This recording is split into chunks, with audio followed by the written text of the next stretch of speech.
இலங்கையில் கத்தோலிக்க தேவாலயம் ஒன்றில் ஒரே பாலின திருமணம் ஒன்று இடம்பெற்றதாக கொழும்பு பேராயர் கர்தினால் மெல்கம் பிரெஞ்சித் தாண்டகை வெளியிட்ட தகவல் கத்தோலிக்க சமூகம் மத்தியில் அதிர்ச்சியை ஏற்படுத்தியுள்ளது. ஞாயிற்றுக்கிழமை ஆராதனையின் போது உரையாற்றிய கர்தினால் 2 இலங்கை பெண்கள் திருமணம் செய்து கொண்டதாக கூறியிருந்தார்.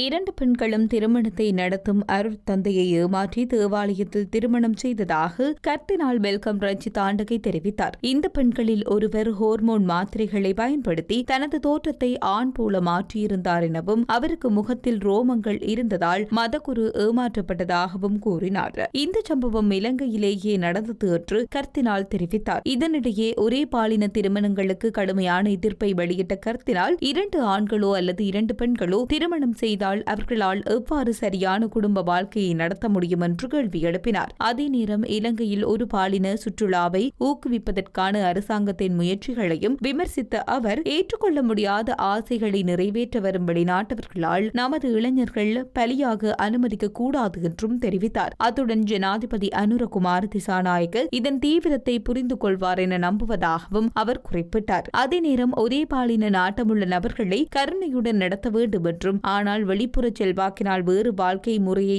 ஏற்றுக்கொள்ள யாரும் வற்புறுத்தப்படக்கூடாது என்றும் கர்தினால் வலியுறுத்தினார்.